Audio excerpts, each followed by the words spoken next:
অন্যের বিরুদ্ধে আমাদের মোকাবেলা করার দরকার আছে না নাই? বাতিলের বিরুদ্ধে মোকাবেলা করার দরকার আছে না নাই? ইমানদার কখনো বসে থাকে না, ইমানদার বাতিলদের মোকাবেলা করে।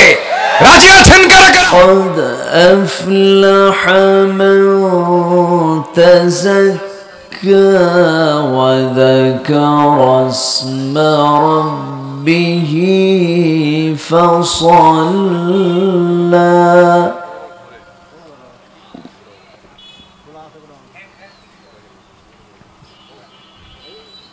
بل تؤثرون الحياة الدنيا والآخرة خير وأبقى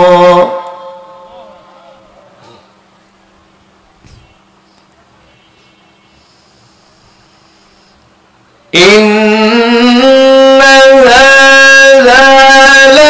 الصحف الأولى صحف إبراهيم وموسى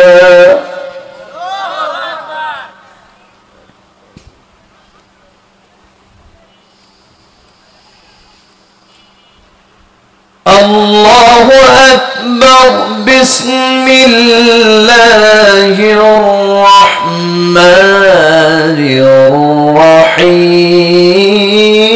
الرحيم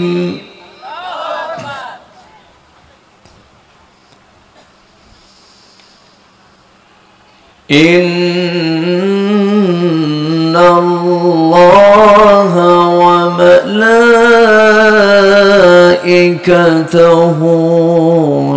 يصلون على النبي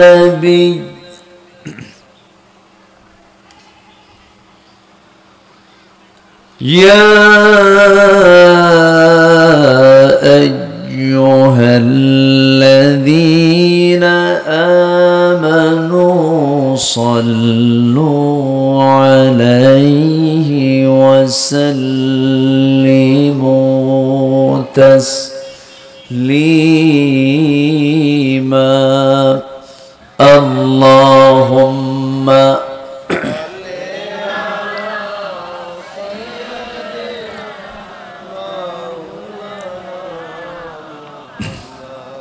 وعلى آل سيدنا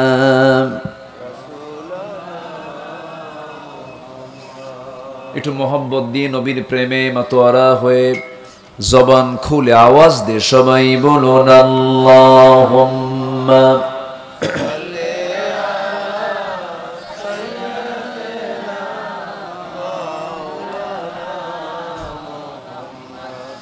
وعلى آل سيدنا সবাই বলুন বালাগাল উলা বিকামালিহি কাশাফাত তুজা বিজামালিহি حسنت جميع خصاله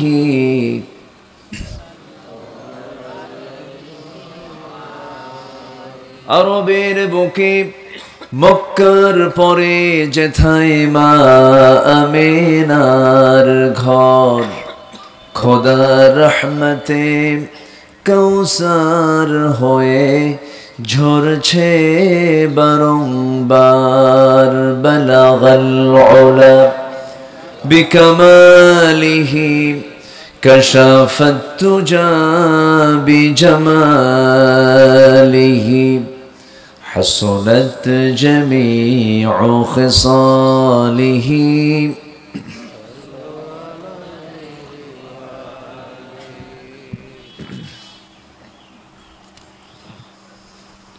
রাজশাহী অঞ্চলের নাটোর জেলার বড়াইগ্রাম উপজেলার পৌর এরিয়ার কেন্দ্রীয় জামে মসজিদ মাহফিল ইন্তেজামি কমিটি কর্তৃক আয়োজিত বড়াইগ্রাম সেন্ট্রাল ঈদগাহ মাঠে অনুষ্ঠিত দিনের বেলা আয়োজিত তাফসীরুল কোরআন মাহফিল 2024 মহতী আয়োজনের সম্মানিত সুযোগ্য সভাপতি, বিশিষ্ট সমাজসেবক, ইসলাম দরদী ব্যক্তিত্ব জনাব বেলাল হোসেন, প্রধান অতিথি মাননীয় সাংসদ, প্রধান মেহমান চিকিৎসাবিদ, বড়াইগ্রামের কৃতি সন্তান চিকিৎসক ডক্টর শামসুদ্দিন সাহেব, আজকের এই প্রোগ্রামের বরেণ্য অতিথি, আমার পূর্বে কথা বলেছেন কুমারখালী সিনিয়র মাদ্রাসার অনারেবল প্রিন্সিপাল নন্দিত আলেম দ্বীন মুহতারাম মাওলানা আহমদুল্লাহ সাহেব, উপস্থিত হাজারাত উলামায়ে কেরাম, ফদলাইজাম, সুশীল সমাজ, জাতির শ্রেষ্ঠ সন্তান, শিক্ষক মণ্ডলী, জাতির বিবেক, সাংবাদিকবৃন্দ, আজকের মাহফিলের প্রধান আকর্ষণ, সামনে উপস্থিত, কাছে দূরের বিভিন্ন স্থান থেকে ছুটে আসা কালেমার ঝান্ডাবাহী, তাওহীদের পতাকাবাহী, দ্বীন ইসলামের নরসারদুল বীর মুজাহিদ, প্রাণ প্রিয় সম্মানিত দ্বীনি ভাইরা এবং আড়ালে বসে আছেন সম্মানিতা শ্রদ্ধেয়া মা এবং বোনেরা। আলোচনার সূচনায় আনুষ্ঠানিকতার মধ্য দিয়ে আমার পক্ষ থেকে আবারও দিল খোলা সালাম, আসসালামু আলাইকুম ওয়া রাহমাতুল্লাহি ওয়া বারাকাতুহু।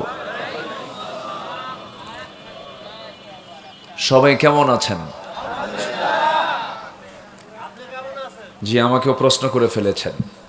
আল্লাহর মেহেরবানি, আল্লাহ তাআলা আমাকে আপনার মতোই রেখেছেন, বলছি আলহামদুলিল্লাহ।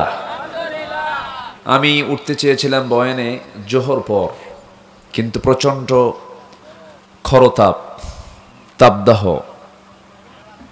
এরকম হাদিস এসেছে যে যখন অতিরিক্ত গরম হয় এটা একটা জাহান্নামের নিঃশ্বাস। প্রচণ্ড গরমের ভিতরে আপনারা যারা এসেছেন, আমি মনে করি একজন বীর মুজাহিদের ভূমিকা পালন করেছে, যিনি আমাকে আপনাকে এমন সুন্দর আয়োজনে সামিল করলেন। সেই মহান রব্বুল আলামিনের শানে আমরা সবাই একযোগে বলে উঠছি আলহামদুলিল্লাহ। আবারও বলছি আলহামদুলিল্লাহ। সবাই চিৎকার মেরে বলছি আল্লাহুম্মা ইন্নী আসআলুকা আল হুদা ওয়াত তুকা ওয়াল আফাফা ওয়াল গিনা। সবাই বলি আল্লাহুম্মা লাকা আসলামতু ওয়া বিকা আমানতু ওয়া আলাইকা তাওয়াক্কালতু ওয়া ইলাইকা আনাবতু ওয়া বিকা খাসামতু। আমরা আল্লাহ তাআলার শুকর আদায় করে নিলাম। সম্মানিত হাজিরিন, খুব সময় অল্প, দিনের বেলা মূলত জোহর থেকে আসর পর্যন্ত একটা সময় পাওয়া যায়, লম্বা সময় পাওয়া যায়, কিন্তু আজকের এই প্রচণ্ড গরমের কারণে দুপুরবেলা এটা প্রতিকূল আবহাওয়ার কারণে আমরা আলোচনায় সেই সময় আমরা উঠতে পারিনি। তো সালাতুল আসরের পর সময় একটু কম থাকে, আরও মেহমান তারা কথা বলেছেন। আমি যতটুকু সময় পেয়েছি, আমি যতটুকু কথা বলতে চাই, যদিও নাতি দীর্ঘ কথা, তবে চেষ্টা করব অল্প সময়ে এমন কিছু কথা আমি বলতে চাচ্ছি আল্লাহর কালাম থেকে, যেটা জান্নাতে যাওয়ার জন্য সে আমলগুলোই যথেষ্ট। বলি আলহামদুলিল্লাহ।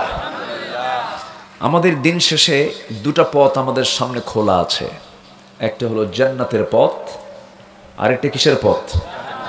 Way of Jannah, way of জাহান্নাম। জাহান্নামের পথ একটা, আরেকটা হলো জান্নাতের পথ। এই জান্নাত এবং জাহান্নাম আল্লাহ তাআলা আমার আপনার জন্য রেখে দিয়েছেন। কার জন্য জান্নাত আর কার জন্য জাহান্নাম, এটা জানার জন্য সবচাইতে যে মক্ষম উত্তম যে কিতাব, সে কিতাবটার নাম কি বলেন তো? কোরআন। কোরআন আল্লাহ তাআলা এই ব্যাপারে স্পষ্ট করে সব জানিয়ে দিয়েছেন, কোনটা জান্নাতের পথ আর কোনটা জাহান্নামের পথ। আল্লাহর সৃষ্টির দুটো পিঠ, একটা হচ্ছে ইহকাল, আরেকটা কি পরকাল। আমরা এক পিঠে অবস্থান করছি, আরেকটা পিঠ সামনে পড়ে আছে। আমরা জীবন সাজাবো দুনিয়াকে সামনে রেখে না আখিরাতকে সামনে রেখে? বলেন, দুনিয়াকে সামনে রেখে না আখিরাতকে সামনে রেখে?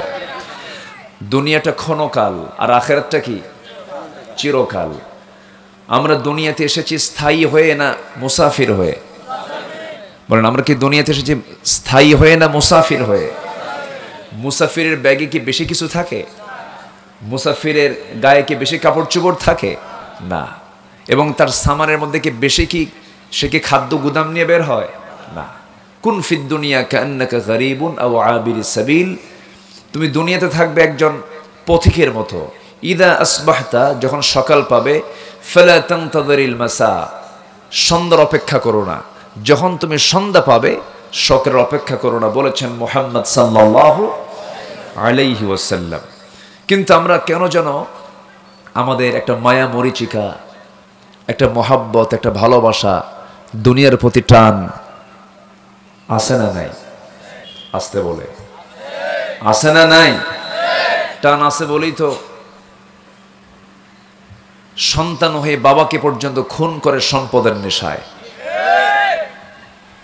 টান আছে বলেই তো নিজের ভাই আরেক ভাইকে খুন করে তার সম্পত্তি হাতায় নেওয়ার চেষ্টা করে। টান আছে বলেই তো জনগণকে ধোঁকা দিয়ে জনগণের সম্পদগুলো কুক্ষিগত করে। কিন্তু এই টান কি বৈধ টান হলো না অবৈধ টান হলো? অবৈধ। আল্লাহ তাআলা সকল কিছু দেখতে চান বান্দার ভিতর থেকে, অবৈধ পন্থায় না বৈধ পন্থায়? বৈধ পন্থায় তা দেখতে চান। তো সেই বৈধ পন্থার জন্য আল্লাহ তাআলা কোরআনটা বান্দাকে দিয়ে দিয়েছেন। এটা হালাল, এটা হারাম, এটা ন্যায়, এটা অন্যায়, এটা বৈধ, এটা অবৈধ, এটা লেজিটিমেট, এটা প্রহিবিটেড, সব কিছু ক্লিয়ার করে দিয়েছেন। তিনি আমার কে? আল্লাহ তাআলা। তাহলে আমরা কি এই দুনিয়াতে সফল হতে চাই না ব্যর্থ হতে চাই? আবার আখিরাতেও আমরা সফল হতে চাই না ব্যর্থ হতে চাই? তো সফলতার জন্য সবচেয়ে উত্তম পরামর্শ কে দিতে পারেন? আসতে বলবেন না, কে দিতে পারেন? পৃথিবীতে যত মোটিভেশনাল স্পিকার আসুক না কেন, যত দামি কথা কেউ বলুক না কেন, যত চমকপ্রদ কথা হোক না কেন, সবচাইতে সুন্দর পরামর্শ, সুন্দর কথা আমার আপনার জন্য দিতে পারেন তিনি কে? অংশ হিসাবে আমি ছোট্ট একটা সূরা, মক্কার সূরা, এটা মক্কায় নাজিল হয়েছে। মক্কার সূরা এই জন্য বললাম, নাজিল হয়েছে কোথায়? মক্কায়। এই সূরাটার নাম হলো সূরাতুল আ'লা। সূরাতুল আ'লা, বলেন তো সূরাতুল আ'লা, বলেন আ'লা। আলা না, আ'লা। আলা মানে উপর, আর আ'লা মানে হলো সবার উপর। সবার উপরে যিনি, তিনি আমার কে? আকাশ কয়টা? আকাশ মোট কয়টা? 7টা। আমরা কয় আকাশ দেখি? আরো কয়টা আছে? দেখতে রাজি আছেন না আপনারা? আল্লাহ দেখায় দিবেন আমাদের। বলি আলহামদুলিল্লাহ। যদি জান্নাত পাই, যদি কি জান্নাত পাই। 7টা আকাশ আছে। এই 7টা আকাশের উপরে হলো আরশ আজিম। তাহলে আল্লাহ কি শুধু উপরে না সবার উপরে? সাব্বিহিসমা রাব্বিকাল আ'লা। আমার বন্ধুগণ, সেই সূরাতুল আ'লার যদি পরিপূর্ণ তাফসীর আমি করতে যাই, ব্যাখ্যা যদি দিতে যাই, 3-4 রাত হলে ভালো হয়, সময় নিয়ে কথা বললে ভালো হবে। তবে সংক্ষিপ্ত করে আমি যদি নির্যাসটা দিতে চাই, একটু মনোযোগ দিয়ে সবাই শুনবো, জোরে বলি ইনশাআল্লাহ। নেতার পরামর্শ শুনবো না কেন যদি ভালো হয়? বাবার পরামর্শ শুনবো না কেন যদি ভালো হয়? বড় ভাইয়ের পরামর্শ শুনবো না কেন যদি ভালো হয়? চিকিৎসকের পরামর্শ কেন শুনবো না যদি ভালো হয়? তবে পৃথিবীর সকল পরামর্শ এক পাল্লাই দিয়ে দেন, সবচেয়ে উত্তম পরামর্শ দিতে পারেন তিনি আমার কে? আল্লাহ রাব্বুল আলামিন সূরাতুল আ'লার মধ্যে সুন্দর করে বলছেন কোন বান্দা সফল, কোন বান্দা মহা সফল। তোমরা শুনে নাও, আল্লাহ রাব্বুল আলামিন বলছেন ক্বাদ আফলাহা মান তাযাক্কা ওয়া যাকারা ইসমা রাব্বিহি ফাসাল্লা বাল তু'থিরুনাল হায়াতাদ দুনিয়া والآخرة خير وأبقى إن هذا لفي الصحف الأولى صحف إبراهيم وموسى জোরে বলুন আল্লাহু আকবার। আল্লাহ রাব্বুল আলামিন সফলতার কথা একাধিক জায়গায় বলেছেন, যেরকম সূরা মুমিনুনের শুরুতে আল্লাহ রাব্বুল আলামিন 7টা কাজ যার মধ্যে থাকবে আল্লাহ তাকে সফল বলে ঘোষণা করেছেন। কয়টা কাজ বলেন? 7টা কাজ।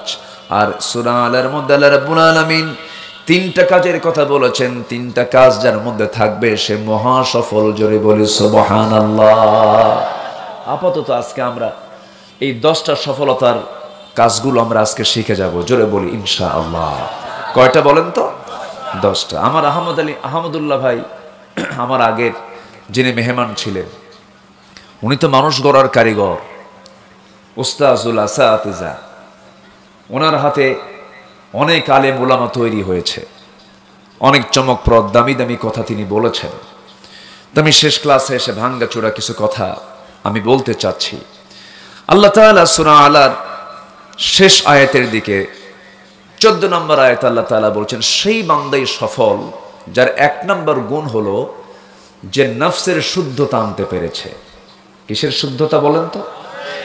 বুখারী শরীফের 1 নম্বর হাদিস হলো, আমরা সবাই কিন্তু জানি, এই কথা বলি, ইন্নামাল আ'মালু বিন্নিয়াত। দেখেন সবার কিন্তু মুখস্থ আছে, কিন্তু কেউ দান করলে পরে কিছু কিছু লোক আছে, দান করলাম 1 লাখ, নামটাও নিল না, একটু স্লোগান টোলোগান দিতে হবে না? আচ্ছা, এরকম কিছু চাওয়ার প্রত্যাশী কিছু লোক আছে না নাই? হজ করে আসলাম, 4.5 লাখ টাকা খরচ কইরা আমার একটু হাজি কয় না, এটা কি হলো বলেন তো? তাহলে এই নফসের মধ্যে কি সমস্যা আছে? আসতে বলে সমস্যা কি আছে? আল্লাহ তাআলা বলছেন, হ্যাঁ ভাইরাস ধরছে। দেখেন অশিশু আমি পারি, কি সুন্দর একটা কথা বলে ফেলেছেন, ভাইরাস ধরেছে। হ্যাঁ, মানুষের দেহে শুধু ক্যান্সার হয় না, মানুষের ইমানেও ক্যান্সার হয়। মানুষের ইমানেও ক্যান্সার হয়। একটু কান লাগাবেন, মনোযোগ দিয়ে একটু শুনুন। আল্লাহ রাব্বুল আলামিন এখানে নামাজের কথা পড়ে বলেছেন, জিকিরের কথা পড়ে বলেছেন। প্রথম বলেছেন হলো নফসের শুদ্ধতা যে বান্দার মধ্যে নিয়ে আসবে। আল্লাহ রাব্বুল আলামিন সুন্দর করে বলছেন, قد أفلح من تزكى وذكر اسم ربه فصلى بل تؤثرون الحياة الدنيا জোরে বলি আল্লাহু আকবার। কোন এক ব্যক্তি নবীর সঙ্গে মক্কা থেকে মদিনায় পর্যন্ত চলে গেছে। নবীর সামনে দাঁড়িয়ে সেই লোকটা বলছে, হুজুর আমি আপনার মহব্বতী মক্কা থেকে মদিনায় আসছে, হিজরত করেছি। রাসূল বলেন, না রে না, তুমি আমার জন্য আসো নাই, তুমি এসেছো একটা মেয়ে আমার সঙ্গে হিজরত করেছে, তুমি তাকে বিয়ে করবে, এই জন্য আমার সঙ্গে আসছো। কথা বোঝেন নাই? এই যে বুখারীর যে প্রথম হাদিসটা, এই হাদিসের প্রেক্ষাপট কিন্তু এটা। একটা হাদিস আমাকে দারুণ চিন্তায় ফেলে দেয়। সিয়াসিত্তের হাদিস, খুব গুরুত্বপূর্ণ হাদিস।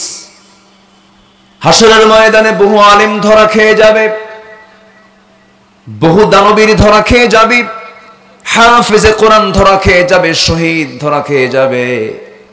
শহীদ যখন আল্লাহর সামনে দাঁড়িয়ে বলবে, আল্লাহ তোমার জমিনে তোমার দিন কায়েমের জন্য রক্ত ঝরিয়ে তোমার সামনে হাজির হয়েছি, আল্লাহ বলবেন, না রে বান্দা, তোকে মানুষ মুজাহিদ বলবে, তোকে মানুষ বাহবা দেবে, এই জন্য তুই জিহাদে অংশগ্রহণ করেছিল, আমার খুশির জন্য তুই শহীদ হস নাই। উপর করে জাহান্নামে ফেলা হবে। দানবীর বলবে, আল্লাহ তোমার জন্য তোমার পথে দান করেছি, দ্বীনের জন্য দান করেছি, মসজিদের জন্য দান করেছি, তোমার পথে আমি তোমার খুশির জন্য দান করেছি। সেদিন আল্লাহ বলবেন, ও দানবীর, পৃথিবীর মানুষ তোমাকে দানবীর বলে সম্বোধন করবে, তুমি দারুণ খুশি হবে। মানুষের বাহবা নেওয়ার জন্য তুমি দানগুলো করেছো, আমার খুশির জন্য করো নাই। তোমার নিয়ত তোমার জানা ছিল, তোমার নিয়তের বরখেলাফের কারণে আজকে তোমাকে জাহান্নাম যেতে হবে। আলেমকে বলা হবে তুমি ইলম অর্জন করেছো কিসের জন্য? বলো আল্লাহ তোমার খুশির জন্য ইলম অর্জন করেছিলাম। না না, জনগণ তোমাকে আলেম বলবে মানুষের খুশির জন্য। জনগণের মধ্যে বিভ্রান্ত সৃষ্টি করেছো, বিভিন্ন ভুলভাল ফতোয়া দিয়েছো। দুনিয়ার মানুষ তোমাকে সারা জীবন আলেম মনে করেছে, কিন্তু তোমার নিয়তের বিশুদ্ধতার দারুণ অভাব ছিল। আজকে তোমাকে উপর করে জাহান্নামে আমি আল্লাহ নিক্ষেপ করলাম। যেরকম নাউজুবিল্লাহ। এই হাদিসটা আমি অন্তত দিনে কয়েকটা বার আমি ভাবার চিন্তা করি, কারণ নিয়ত যার সহি হবে না, নফস যার শুদ্ধ হবে না, তার কোন আমল আল্লাহর দরবারে মঞ্জুর হবে না।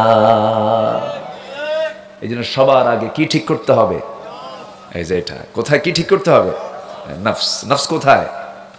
কলব কোথায়? কিছু কিছু এখন তো ব্যাখ্যা দিচ্ছে, অনেকে বলে যেন কলব নাকি মাথায়। দেখেন এই উল্টা পাল্টা এগুলো চিন্তা ভাবনা কেন জামনে আসে? রাসূল বললেন আত্তাকওয়া হা হুনা, আত্তাকওয়া হা হুনা। তাকওয়াটা এই জায়গায়। তাকওয়া কোথায়? এই জায়গায়। আল্লাহ রাব্বুল আলামিন সূরা নাসের মধ্যে বলেছেন, সূরা নাস আমার সঙ্গে যারা পারেন বলেন, কুল আউযু বিরাব্বিন নাস মালিকিন নাস ইলাহিন নাস মিন শাররিল ওয়াসওয়াসিল খান্নাস আল্লাযী ইউওয়াসবিসু ফি কুলুবিন নাস। ভুল কইছি? ভুল কইছি না? কুলুবিন নাস তো হবে না, সুদুরিন নাস হবে। সুদূর মানে হলো বুক। কলবের দরজা কিসের দরজা বলেন? কলবের দরজা হলো বুক। বুকের ভিতরেই হলো কলব। শয়তান ওয়াসওয়াসা দেওয়ার জন্য শুধু কলবের দরজা গিয়ে ধাক্কা মারে, কিন্তু কলবে ঢুকতে পারে না, কারণ কলবটা চালান কে? ইয়া মুকাল্লিবাল কুলুব সাব্বিত কলবি আলা দীনিক। কলবের দরজা হলো সদর, অতএব কলবটা হলো বুকে। আত্তাকওয়া হা হুনা আলা ইন্না ফিল জাসাদি লামুদগাতান ইযা সালুহাত সালুহাল জাসাদু কুল্লুহু ওয়া ইযা ফাসাদাত ফাসাদাল জাসাদু কুল্লুহু আলা ওয়াহিয়াল কলব। রাসূল বলছেন শোনো, দেহের মধ্যে গোশতের টুকরা একটা আছে, সেই গোশতের টুকরা যদি ঠিক থেকে যায় সব ঠিক থেকে যাবে, সেই গোশতের টুকরা যদি ব্যাঠিক হয়ে যায় সব ব্যাঠিক হয়ে যাবে। আলা ওয়াহিয়াল কলব, সাবধান, সেটা হলো কলব। যেরকম সুবহানাল্লাহ। এই জন্য কলবের ট্রিটমেন্ট করার দরকার আছে না নাই? আসতে বলবেন না, আছে না নাই? ডাক্তার মহোদয় তারা চিকিৎসা করেন হলো দেহের ট্রিটমেন্ট, আর রুহের ট্রিটমেন্টের জন্য হলো কোরআন। যেরকম সুবহানাল্লাহ। রুহের ট্রিটমেন্ট কি? কোরআন। পৃথিবীর কোন ডাক্তার মানুষের রোগ সরাতে পারে না, কোন রুহের রোগ সরাতে পারে না। সাইকের ডাক্তার কিছু ওষুধ দেন, কিন্তু বলেন এখানে ঘোরেন ওখানে ঘোরেন এখানে চলেন, মনটা ফ্রেশ রাখার চেষ্টা করেন, হয়তো কিছু ওষুধ তারা দিয়ে দেন। সাইকোলজিক্যাল যে প্রবলেম, মানসিক যে সমস্যা, রুহের যে সমস্যা, এই ট্রিটমেন্ট করার জন্য একমাত্র আল্লাহ দিয়েছেন বান্দার জন্য তার নাজিল করা কোরআন। যেরকম সুবহানাল্লাহ। অনুনাজ্জিলু মিনাল কুরআনি মা হুয়া শিফা, মা হুয়া শিফা। আমি কোরআন নাজিল করেছি বান্দার শেফার জন্য, আরোগ্য করে। আল্লাহু আকবার বলেন। আমার বন্ধুগণ, আজকে আমার সাবজেক্ট হলো আমরা সফল হব কেমনে। যার 10টা বাড়ি আছে, ব্যাংকে 1000 কোটি টাকা আছে, 200 বিঘা জমি আছে, 300 বিঘা লিচুর বাগান আছে, 500 বিঘা অমক জমি আছে, সে সফল না? না, আল্লাহ বলছেন সফল কারা? সফল তো তারাই যাদের মধ্যে 1 নাম্বার গুণ হলো যার নফসের শুদ্ধতা আনতে পেরেছে, নফসটাকে যে ফ্রেশ রাখতে পেরেছে। নফস তো খারাপ কিছু চায়, নফস তো ভালো কিছু চায় না। নফসের কামনা হলো খারাপ, নফস কখনো ভালো কিছু চায় না। আমার বন্ধুগণ, নফস ভালো মন্দ বিচার করে না, নফস যা চায় তাই পেতে নেয়। আমার বন্ধুগণ, যদি কেউ আম চুরি করে খায়, চুরি করা আম মনে হয় টক লাগে নাকি? চুরি করা আম কি টক লাগে? আম যদি মিষ্টি হয়, চুরি করা আমও মিষ্টি, আর কেনা আমও মিষ্টি। নফসের চাওয়া হলো আমি আম খাবো, চুরি করে হোক আর চুরি না করে হোক, এটা যে নফসের চাহিদা। জেনা করব, বিয়ে করে সওয়াব কামাই হবে, বিয়ে করে বিয়ে করে স্ত্রীর সঙ্গে সম্পর্কের মধ্যে যে তৃপ্তি পাওয়া যায়, জেনায় তো একই তৃপ্তি পাওয়া যায়, কিন্তু নফসের চাহিদা হলো জেনার বিয়ে, সেইগুলোকে পাত্তা দেয় না, সে এটাকে চায় যেভাবেই হোক আমার কাছে আসুক। কিন্তু নফসটা বান্দাকে বাধা দেয় না, কিন্তু ওই নফসটাকে বাধা দিয়ে দেয়, হলো নফসকে আটকায় ফেলে। নফস হচ্ছে ইহকালীন চেতনা, রূহ হলো পরকালীন চেতনা। বান্দা যখন খারাপ কাজের দিকে আগায় যেতে নেয়, সেই সময় রূহ তাকে টেনে ফেলে, বান্দা এই কাজটা করা যাবে না, এই কাজ করলে তোমার এই ক্ষতিটা হয়ে যাবে, তোমার জন্য জাহান্নাম যেতে হবে। রূহ তাকে টেনে ধরে, কারণ আল্লাহ আলামিন সুন্দর করে রূহের ব্যাপারে বলছেন, ইয়াসআলুনাকা আনির রূহ কুলির রূহু মিন আমরি রাব্বি। জোরে বলুন আল্লাহু আকবার, আরো জোরে বলুন আল্লাহু আকবার। আমার কথা কি বিরক্ত হচ্ছেন আপনারা? আমার কথায় বিরক্ত হচ্ছেন না তো? আচ্ছা, এক লাইন আমি একটু বুঝাই দেব। নফসটা কি? নফস হলো লেজিসলেটিভ, রূহটা হচ্ছে অ্যাডমিনিস্ট্রেটিভ, কলবটা হচ্ছে ফেডারেটিভ, আইন প্রণয়ন বিভাগ। নফস শুধু সব কাজ বাস্তবায়ন করে, রূহ হচ্ছে আইন প্রণয়ন বিভাগ, প্রশাসন বিভাগ হচ্ছে রূহ। রূহটা বলে দেয় কাজ তো করবা, কিন্তু একটু হিসাব আইন কানুন মেনে চলা দরকার। রূহ এটাকে রেস্ট্রিকশন করে দেয়। আর বাস্তবায়ন বিভাগ হলো কলবটা বাস্তবায়ন করে ফেলে। আর সেই কলবটাকে ঠিক রাখার জন্য সর্বক্ষণ বান্দা দোয়া চাইবে কার কাছে? আসতে বলবেন না, কার কাছে? আল্লাহর কাছে চাইবে। ইয়া মুকাল্লিবাল কুলুব সাব্বিত কলবি আলা দীনিক। হে অন্তর পরিবর্তনকারী, তুমি আমার অন্তরটাকে তোমার দ্বীনের উপরে তুমি আল্লাহ টিকসই রাখো, সাবিত রাখো। এমন করে বান্দা আল্লাহর কাছে চাবে। আমার বন্ধুগণ, এই জন্য নফসকে ট্রিটমেন্ট করতে হবে আমাদের। হারাম কাজের দিকে যাওয়া যাবে না, অবৈধ কাজের দিকে যাওয়া যাবে না। মন চাবে মানুষের ক্ষতি করি, মন চাবে হারাম কামাই করি, মন চাবে অবৈধ পন্থা অবলম্বন করি, মন চাবে আমি হিংসা করি, মন চাবে আমি গীবত করি। মন তো অনেক কিছুই চাবে, কিন্তু মনকে কখনো পাত্তা দেওয়া যাবে না। আল্লাহ তাআলা বলছেন, মনের বিরুদ্ধে চলবি, নফসের বিরুদ্ধে চলবি, তোর ঠিকানা হবে কি? দেখ, ওয়া আম্মা মান খাফা মাকামা রাব্বিহি ওয়া নাহান নাফসা আনিল হাওয়া ফাইন্নাল জান্নাতা হিয়াল মাওয়া। জোরে বলুন আল্লাহু আকবার। যার দিলের মাকামে আল্লাহর ভয়টা জাগ্রত হয়ে যাবে, তার ঠিকানা হয়ে যাবে জান্নাতে মাওয়া। এই জন্য প্রবৃত্তির অনুসরণ আমরা করব না, আমরা দিলটাকে উদার করব, মনটাকে উদার করব, হৃদয়কে আকাশের মতো উদার বানায় দেব। আমার দেশে হিংসা মনে হয় নাই? আসতে কয়, আমার দেশে কি হিংসা আছে? অহংকার আছে? হ্যাঁ? নফসের কি রোগ নাই? নফসের রোগ আছে না নাই? নফসের রোগ মোটামুটি 14টা। কয়টা বলেন তো? 14টা। আমি আজকে যে সাবজেক্ট নিয়ে কথা বলা শুরু করেছি, বহু আলোচনা, এখন সময় তো অল্প, এখন কিছু তো করার নেই, যে সংক্ষিপ্ত করে বলছি। তবে একটা কথা, আমার দেশে ওয়াজ বেশি হয় না আমল বেশি হয়? হ্যাঁ, কি বেশি হয়? আমল কম হয়। আজকে আমলের নিয়তে শুনবো, তাহলে এনাফ হবে। বলি ইনশাআল্লাহ, জোরে বলি ইনশাআল্লাহ। কি হিংসা দেখেন, হিংসার আগুনে দাউ দাউ করে জ্বলে। অনেকদিন আগের একটা উদাহরণ মনে পড়লো আমার। আগের যুগে বিয়ে করতে যেত মানুষ ঘোড়ায় চড়ে। কিসে চড়ে? ঘোড়ায় চড়ে। তো গ্রামের এক মুরব্বীর ঘোড়া আছে, তো এক ছেলের বিয়া, সে ছেলেটা গিয়ে বলতেছে যে, চাচা একটু ঘোড়াটা দেওয়া যাবে কি? কেন আমি ঘোড়া দেবো না তোরে? মনটা খারাপ কইরা চলে আসছে বাড়িতে। তো কদরের রাত আসছে, কদরের রাতে গেছে মসজিদে। মসজিদে যে প্রথমেই দোয়া করে, আল্লাহ এই বুড়া চাচা আমার ঘোড়া দিল না, ওর ঘোড়া যেন আজকে মরে, ঘোড়া যেন কি মরে। তো এই দোয়াটা কইরা শেষ কইরা চলে আসছে বাড়িতে। বাড়িতে আসার পর ওর মা কান্দে। মা তুমি কান্দো কেন? কে কানবো না, তোর গরু মরছে। কি মরছে? গরু মরছে। দোয়া ঠিকই কবুল হয়েছে। মালাকুল মউত ঘোড়ার কাছে না যায়, কার কাছে গেছে? গরুর কাছে গেছে।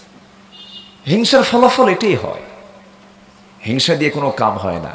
একটা হাদিস, সহি হাদিস, قال إياكم في الحسد فإن الحسد يأكل الحسنات كما تأكل النار الحطب।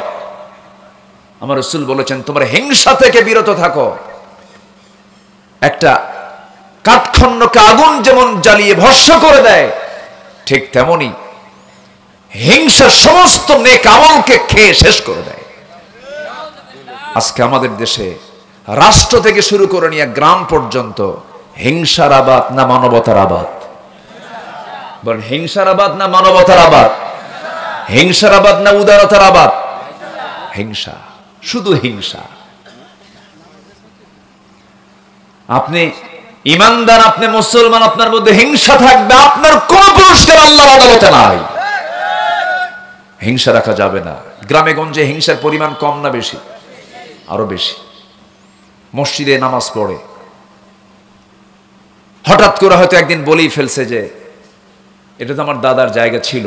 অনেক সময় বলে ফেলে না, এরকম বলে, কিন্তু বাস চান্স একখান পাইছে, যা তোর দাদার জায়গায় আমি নামাজ পড়বো না, আমার দাদার জায়গায় মসজিদ বানাবো। আছে কিনা খন? আছে কিনা বলেন? তোর দাদার আচ্ছা দাদার মসজিদ কি তার থাকে বলেন তো? হয়তো ভুল করে বলেই ফেলছে আমার দাদার জায়গা বলছে, কিন্তু মসজিদ তো দাদার নাই। বরঞ্চ উচিত সংসার দুইটা না করে এই সংসারকে মজবুত করা। কিন্তু আমার দেশে এখন দিন দিন মসজিদ কমে না বাড়ে? মুসল্লি কমে। বাড়া দরকার কি? এই যে মসজিদ যে বাড়তেছে এটা কি মানবতায় না হিংসায়? হিংসাই তো। এত মসজিদ দেশে, সব টাইলস ওলা মসজিদ, কিন্তু আমার নবীর মসজিদ কি টাইলস ছিল? কোন কলাম ছিল? খেজুর গাছের গুল দিয়া আর পাতা দিয়ে বানানো দুজন এতিমের কাছ থেকে নেওয়া আমার নবীর ছোট্ট মসজিদ, মসজিদ নববী। বেলাল আযান দিতেন ভাঙ্গা ভাঙ্গা কণ্ঠে, আর শাজিম শুয়ে গেছে, তাদের আযান, তাদের নামাজ জান্নাত পর্যন্ত পৌঁছে গেছে। কেন জানেন? হিংসা ছিল না। কি ছিল না? নফসটা ফ্রেশ ছিল। নফসটা কি ছিল? ফ্রেশ ছিল। নফসের কিছু রোগ আছে, ব্যাখ্যামূলক কথা আমি বলতে পারলাম না। নাম্বার ওয়ান হলো না, এক নাম্বার হলো নফসের রোগ হলো লোভ লালসা করা, অবৈধ লোভ লালসা করা। নাম্বার টু হলো অতি লোভ করা, অতি আশা করা। নাম্বার তিন হলো ক্রোধ এবং বেশি রাগ যারা দেখাবে, এগুলো নফসের রোগ। নাম্বার চার হলো কিসবুন, মিথ্যা কথা বলা। নাম্বার পাঁচ হলো গীবত করা। নাম্বার ছয় হলো হিংসা করা। নাম্বার 7 হলো বুখল, কৃপণতা করা। নাম্বার 8 হলো লোক দেখানো কাজ করা, রিয়া উন্নাস। নাম্বার 9 হলো নিজের পছন্দই বড় পছন্দ মনে করা। নাম্বার 10 হলো কিবার করা, অহংকার করা। নাম্বার 11 হলো পরশ্রী কাতরতা করা। নাম্বার 12 হলো হুব্বে মাল, সম্পদের প্রতি অবৈধ মায়া মমতা এটা করা। নাম্বার 13 হলো সম্মানের লোভ করা, আমার সিয়ার দিল না, শুধুমাত্র পোস্টারের নাম নাই, মাহফিল বন্ধ করা ষড়যন্ত্র করে। আছে না নাই? আসতে বলবেন না, আছে না নাই? সম্মানের লোভ। কিসের লোভ? সম্মানের লোভ। ওর নাম আমার আগ দিয়ে দিছে, ওর নাম আমার পোস্টারের আগে, আমার নামের আগে ওর নাম দিছে, যা মাহফিল বন্ধ। এরকম বদমাইশ আছে না নয়? এই থামেন সম্মানিত ভাইয়েরা, সম্মানিত বন্ধুগণ। আজকে যদি নফসের শুদ্ধতা, নফসের ট্রিটমেন্ট যদি আজকে আমার দেশে যদি থাকতো, নফসের চিকিৎসা নিয়ে যদি আজকে আমরা চলতাম, দেশের টাকা কি বিদেশে পাচার হয়? আজকে দেশের টাকা কি বিদেশে পাচার হয়? দেশের টাকা যারা বিদেশে পাচার করে তাদের মুখে দেশের মুহাব্বতের কথা মানায় না, তাদের মানায় না এগুলো। একটু কান লাগান, এটা মনোযোগ দিয়ে আমরা কথাগুলো শুনি।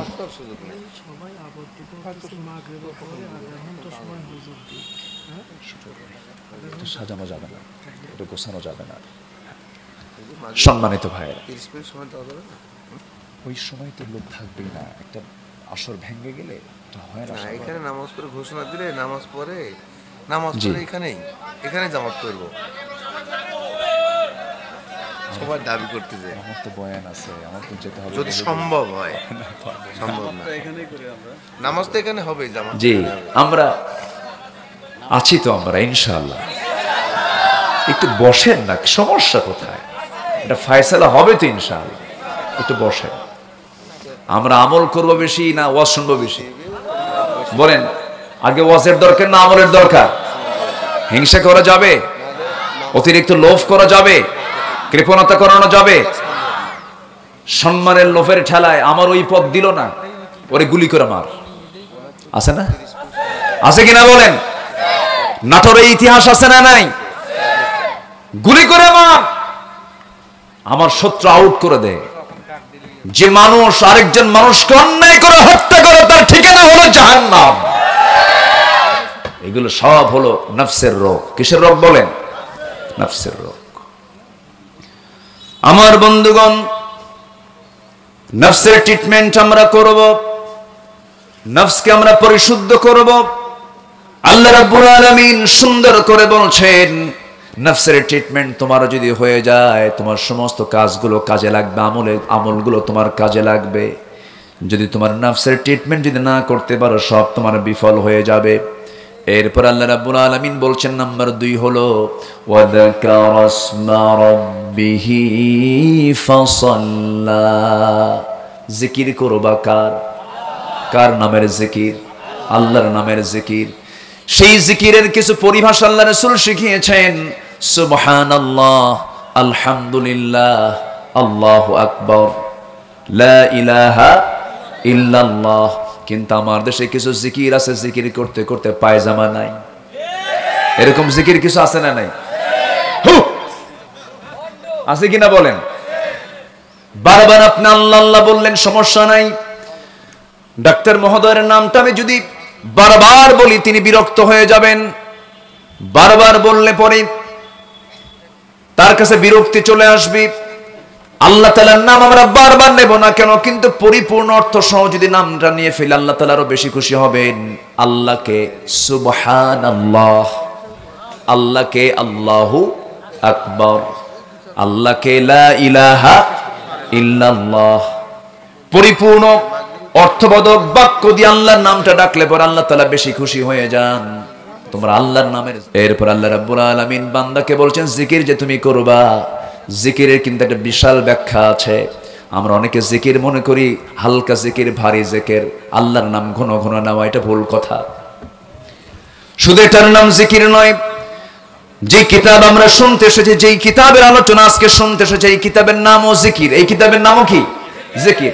আল্লাহ রাব্বুল আলামিন বলেন, فَأَيْنَ تَذْهَبُونَ إِنْ هُوَ إِلَّا ذِكْرٌ لِلْعَالَمِينَ لِمَنْ شَاءَ مِنْكُمْ أَنْ يَسْتَقِيمَ وَمَا تَشَاءُونَ إِلَّا أَنْ يَشَاءَ اللَّهُ رَبُّ الْعَالَمِينَ। বান্দা তুমি কোথায় দৌড়াও, কোন দিকে দৌড়ান? সবচেয়ে বড় জিকির হলো কোরআন। কোরআনের জিকিরটা তুমি করো, কোরআনটা সুন্দর করে পড়ো। এর চাইতে বড় জিকির আর দুনিয়াতে নাই। জোরে কোন সুবহানাল্লাহ। তাহলে জিকির মানে হলো আল্লাহর নামটা নিয়ে, আল্লাহর নাম অর্থবোধক নামটা নিয়ে আল্লাহর নামটা বলা, কোরআনের তেলাওয়াত করা, এটাও জিকির। জিকিরের মোটামুটি 3 থেকে 4টা অর্থ আছে। আরেকটা অর্থ হলো জিকির মানে আমরা মসজিদে কিসের জন্য যাই? নামাজের জন্য যাই। এই নামাজকে আল্লাহ তাআলা এক জায়গায় জিকির বলেছেন। জোরে কোন সুবহানাল্লাহ। নামাজ কি? জিকির। আল্লাহ রাব্বুল আলামিন বলেন, ইযা নুদিয়া লিস-সালাতি মিন ইয়াউমিল জুমআতি ফাসআউ ইলা যিকরিল্লাহি ওয়া যারুল বাই', যালিকুম খায়রুল লাকুম ইন কুনতুম তা'লামুন। জোরে বলুন আল্লাহু আকবার। যখন তোমাদেরকে নামাজের জন্য ডাকা হয়, সেই সময় তোমাদের দায়িত্ব হলো সব কাজে ফেলে রেখে দিয়া তোমরা আল্লাহর জিকিরের জন্য মসজিদে চলে যাবে। নামাজ শুরু হলো, এটা জিকির শুরু হয়ে গেল। আবার আল্লাহ বলছেন 4 নাম্বার জিকিরের অর্থ হলো, বান্দা তুমি যখন নামাজটা শেষ করলে, নামাজ শেষ করার সঙ্গে সঙ্গে যখন বাইরে বের হয়ে যাবে, ফাইদা কুদিয়াতিস সালাতু ফান্তাশিরু ফিল আরদি ওয়াবতাগু মিন ফাদলিল্লাহ ওয়াযকুরুল্লাহা কাসীরান লাআল্লাকুম তুফলিহুন।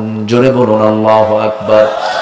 যখন তোমার নামাজটা আদায় হয়ে গেল, যখন তুমি অফিসে গিয়ে বসবে, বাজারে গিয়ে বসবে, ব্যবসায় গিয়ে বসবে, রাজনীতি করতে বসবে, পরিবার চালাতে যাবে, প্রশাসন চালাতে যাবে, সচিবালয় চালাতে যাবে, সব কিছুতে সেই সময় আমি আল্লাহ আমার জিকিরটা বেশি করে করবা, মানে আমার যে দেওয়া আইন কানুন যে বিধানগুলো আছে সেই বিধানগুলো তুমি তোমার জীবনে বাস্তবায়ন করবা। অর্থাৎ ব্যবসা করবে, হারাম দিবা না, লেনদেন করবা, মিথ্যা কথা বলবা না, ওজনে কম দিবা না। এটাই হলো তোমার জীবনের শ্রেষ্ঠ জিকির। জোরে কোন সুবহানাল্লাহ। এটা কি জিকির? সমস্যা নাই, আমরা যদি এখানে একটু এক্সটেন্ড করে আরো 10টা মিনিট বাড়ায় দিই, হবে না ইনশাআল্লাহ? যে জোরে বলে ইনশাআল্লাহ। একটু বসেন।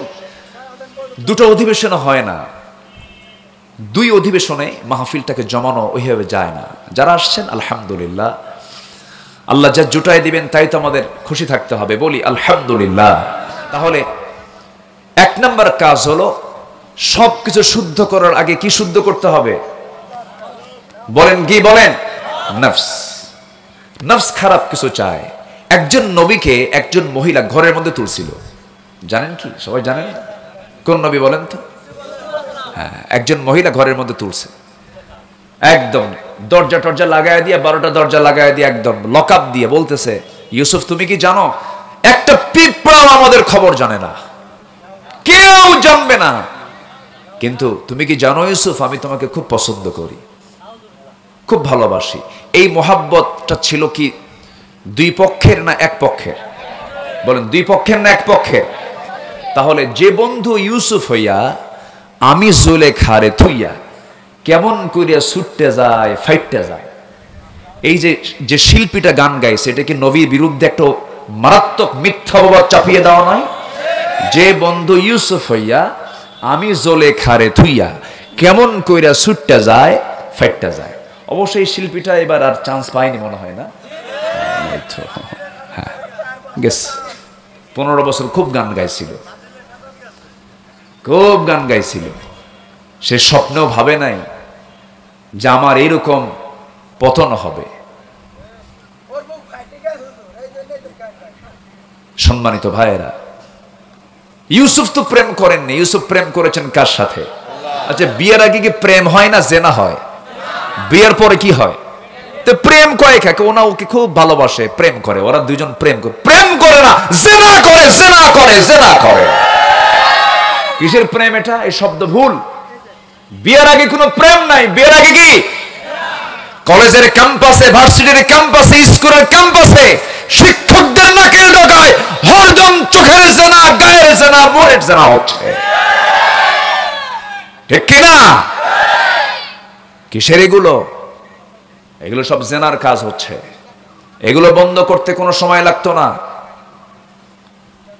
দেশে ইয়াবা, মাদক, ফেন্সিডিল যা আছে প্রতিবেশী দেশ থেকে এগুলো সাপ্লাই করতেছে। আমাদের খুব বন্ধু তো তারা, মানে প্রতিবেশী দেশ এত সুন্দর বন্ধু, মানে ফেন্সিডিল খুব ইজি পার করে দেয়, খুব বন্ধু তারা। ইয়াবা পার করে দেয় কেন? এই যুব সমাজকে, এই দেশকে ধ্বংস করার জন্য যুব সমাজ আগে ধ্বংস করা দরকার। তাদের পরিকল্পনা এটা। ওই টোপে গিল না যুবক, তোমার জীবন নষ্ট করো না, কোন নেশার দিকে পা দিবা না। পুলিশ যদি ইচ্ছা করে, প্রশাসন যদি ইচ্ছা করে, 3 দিনে দেশকে ইয়াবা মুক্ত করা সম্ভব। কিন্তু যে সরিষা দিয়ে আপনি ভূত তাড়াবেন, সরিষার মধ্যে কি করবেন আপনি? তবে অন্যের বিরুদ্ধে আমাদের মোকাবেলা করার দরকার আছে না নাই? বাতিলের বিরুদ্ধে মোকাবেলা করার দরকার আছে না নাই? ইমানদার কখনো বসে থাকে না, ইমানদার বাতিলদের মোকাবেলা করে। রাজি আছেন কারা কারা? হাত উঁচু করে দেখান।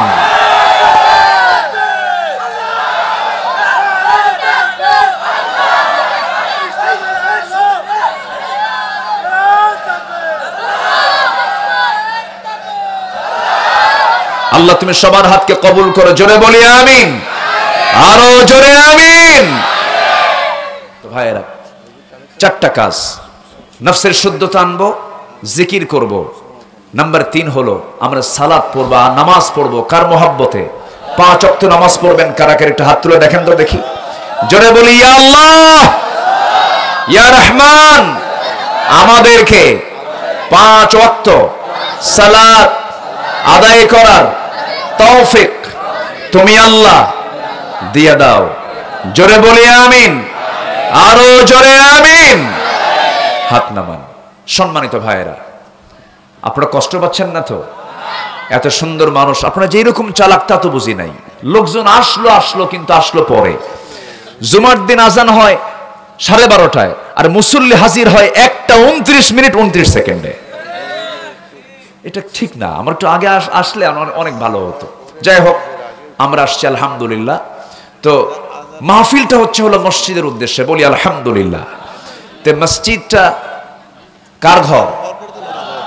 মসজিদটা কার ঘর? বানাবে কে? আল্লাহ বানাবে। আল্লাহ বানাবে না বান্দা বানাবে? আমরা বানাবো। আমাদের বানাতে হবে। আর আল্লাহ বলছেন তুই আমারে বানায় দিবি আমার ঘর, আমি তোকে জান্নাতে তোর জন্য ঘর বানায় দেব। এটা কার ওয়াদা? আসতে বলবেন না, কার ওয়াদা? ربنا ظلمنا أنفسنا وإن لم تغفر لنا وترحمنا لنكونن من الخاسرين। মিষ্টি বিকেল গধূলি বেলা মাগরিব পূর্ব সময়ে তোমার হাজারো মুসলমান নরনারী নিয়ে তোমার কালাম থেকে কিছু কথা বলেছি, দুটো হাত পেতেছি, শেষান্তে এসে দয়া করে মাফ করে দাও। জিন্দেগির গুনাহগুলো আমাদের মাফ করে দাও। আব্বা আম্মা যারা দুনিয়া থেকে বিদায় নিয়েছেন, জিন্দেগির গুনাহগুলো মাফ করো। কবরগুলোকে জান্নাতের বাগান বানায়া দাও। আশপাশে যত মাইয়াত শুয়ে আছেন, কবরবাসী আছেন, তাদের জিন্দেগির গুনাহগুলো মাফ করে দাও। সন্তানরা দোয়া করবে, বাপ মা কবরে শুয়ে সেই দোয়াগুলো পায় রে আল্লাহ। মেহেরবানি করে যাদের আব্বা আম্মা দুনিয়া থেকে গত হয়েছেন, কবরগুলোকে জান্নাতের বাগিচা বানায়া দাও। বিশেষ করে মাহফিলটার আয়োজন করলেন যারা, শোনার জন্য কষ্ট করে আসলেন যারা, বিনিময়ে কিয়ামতের কঠিন ময়দান যেদিন কেউ কাউকে চিনবে না, সেই কঠিন মুসিবতের দিন মাহফিলটা সবার জন্য নাজাতের মাধ্যম বানায় দিও আল্লাহ। আমার ডানে বামে সামনে পেছনে যত ভাই হাত তুলেছেন, আল্লাহ যত মা বোন হাত তুলেছেন, যার যা প্রার্থনা তুমি আল্লাহ দয়া করে কবুল আর মঞ্জুর করে নাও আল্লাহ গো। এই মসজিদ কমিটিকে তুমি আল্লাহ কবুল করে নাও, ঈদগাহ কমিটিকে তুমি আল্লাহ কবুল আর মঞ্জুর করে নাও, আমার বেলাল ভাইকে তুমি আল্লাহ কবুল করে নাও। সবার নাম তো আমার জানা নাই, যার যা চাওয়া তুমি আল্লাহ পাওয়া করে দাও। ফিলিস্তিনকে বাঁচাও, কাশ্মীরকে তুমি আল্লাহ বাঁচাও। তোমার দেওয়া নাম বাইতুল আকসা আল্লাহ, মুসলমানদের প্রথম কেবলা, তুমি আল্লাহ মুসলমানদের হাতে তুলে দাও। এই ক্রান্তি লগ্নে 180 কোটি মুসলমানের জন্য একটা ওমর তুমি আল্লাহ পাঠায়া দাও। যেদিন দুনিয়া থেকে বিদায় নেব, টেনে হেঁচড়ে সবাই আমাকে কবরে রেখে আসবে রে। 24 ঘন্টা যাবে না মাথার চুলগুলো খসে খসে পড়বে, 3 দিন যাবে না চামড়াগুলো গুলো গুলো পোকার পেটের খাবার হবে, 7 দিন যাবে না পেটের নারী ভরে সব চোখ মুখ কান নাক দিয়ে বের হওয়া শুরু হয়ে যাবে, কিম্ভূত কিমাকার চেহারা হয়ে যাবে। 3 মাসের ব্যবধান কবর খনন যদি করা হয়, কয়েকটা হাড় ছাড়া কিছুই খুঁজে পাওয়া যাবে না। এই তো আমার জীবন রে। দিন শেষে বোঝা যায় তুমি বন্ধু, তুমি আল্লাহ ছাড়া আমার কোনো বন্ধু নাই। সে অন্তিম সময়ে যখন চলে আসবে, জবানে জারি করে দিও লা ইলাহা ইল্লাল্লাহু মুহাম্মাদুর রাসূলুল্লাহ।